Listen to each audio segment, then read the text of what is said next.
Hello. No, let's see. No, we're continuing where we left off earlier. No, with this book here. Are you ready, kids? Am I expecting an answer? Whatever, let's just get started. Chapter 2. Squidward was enjoying the only thing he did enjoy on a work day. His morning shower. As he lathered up, he sang and he hummed a song. Do-do-do-do-dee-dee-dee-dee. Suddenly, Squidward felt a hand on his back. He opened one eye to see SpongeBob standing next to him in the shower. SpongeBob, what are you doing here? SpongeBob grinned. I have to tell you something, Squidward.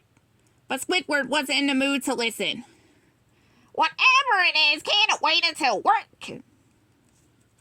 There's no shower at work, SpongeBob replied. Squidward wiped the soap out of his eyes.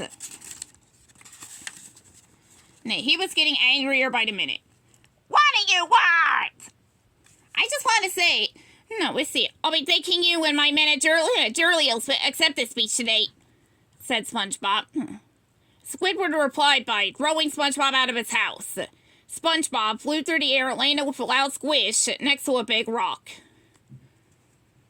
See, the rock popped up, and there was Patrick stuck to the bottom. That sounds like the new manager at the Krusty Krab, too, said Patrick in his sweet, dopey voice. Congratulations, buddy. Patrick gave SpongeBob a high five. Thanks, Patrick, SpongeBob replied. And tonight, after my big promotion, we're gonna party till we're purple. Patrick clapped. I love being purple! We're going to the place where all the action is, said SpongeBob. Patrick's eyes bugged out. You don't mean... Yes, Patrick, I mean...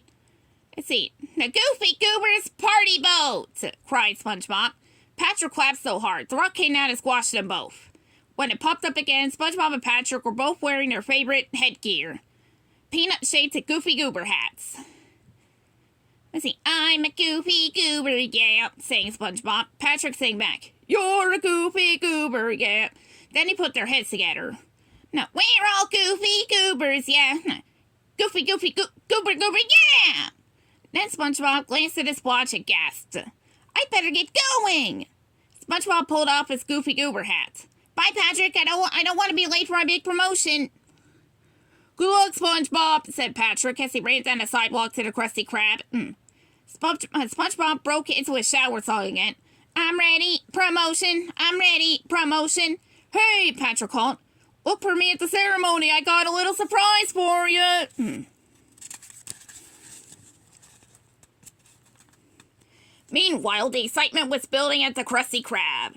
The whole place was decorated with balloons. There was a big banner that read, Grand Opening. And right next to the restaurant was a big tent. Inside the Krusty Krab, residents of Bikini Bottom crowded around a big stage. And standing on stage was everybody's favorite newsman. He was talking in front of a television camera. Hello, Bikini Bottom. Perch Perkins here, coming to you live from inside the Krusty Krab. The news anchor smiled into the camera. His teeth sparkled. For years, this was the only place to get a delicious and mouth-watering Krabby Patty, until today, that is. Everybody cheered.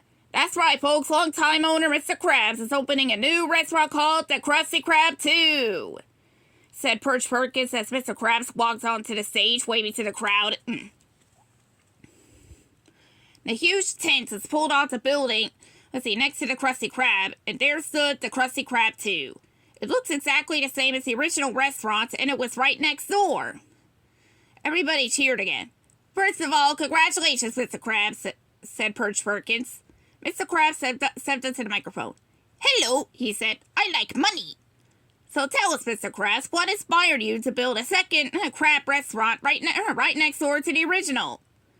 Perch Perkins asked. Money! But not everybody was happy. It was a very different scene at Plankton's restaurant, the Chum Bucket, across the street. The place was a gloomy little shack with walls that needed painting and tables that wobbled. As usual, the Chum Bucket was empty. Plankton, the teensy-weensy owner, and a longtime enemy of Mr. Krabs, stood at the window. He was watching the opening ceremony at the Krusty Krab 2 through a long telescope. Curses! Plankton cried. It's not fair! Not fair at all. Krabs is being interviewed by Perch Perkins, and I never haven't even one customer. Plankton got so angry that the big vein on the back of his head nearly exploded. Don't get all worked up again, Plankton. I just mopped the floors, said Karen, the computer, his wife. Plankton shook his head sadly. Oh, Karen, my computer wife, he sighed. If only I could have managed to steal the secret recipe to Krabs' success. The formula for the delicious Krabby Patty. Plankton wanted the secret formula so much that he imagined the bottle was floating over his head.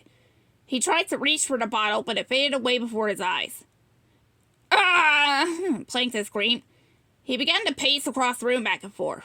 So, if I had that secret formula, then people would line up to eat at my restaurant. Lord knows I tried. As he spoke, Plankton moved to the back of the restaurant where his evil laboratory was hidden. Inside the evil laboratory, energy crackled for huge metal rods and chemicals bubbled in as big beakers. On the wall, hundreds of bottles were lined up. Each bottle was marked failure number was the 87, miserable failure number 190, really tragic and horrible failure number 262. Plankton ignored the equipment and the bottles. He walked over to a big metal cabinet and opened the bottom drawer. I've exhausted every evil plan in my filing cabinet from A to Y. A to Y, said Karen the computer. Yeah, Plankton replied. A to Y, the alphabet. What about Z? Z? Z, Karen said. The letter that comes after Y.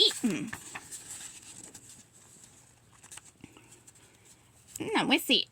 To be continued.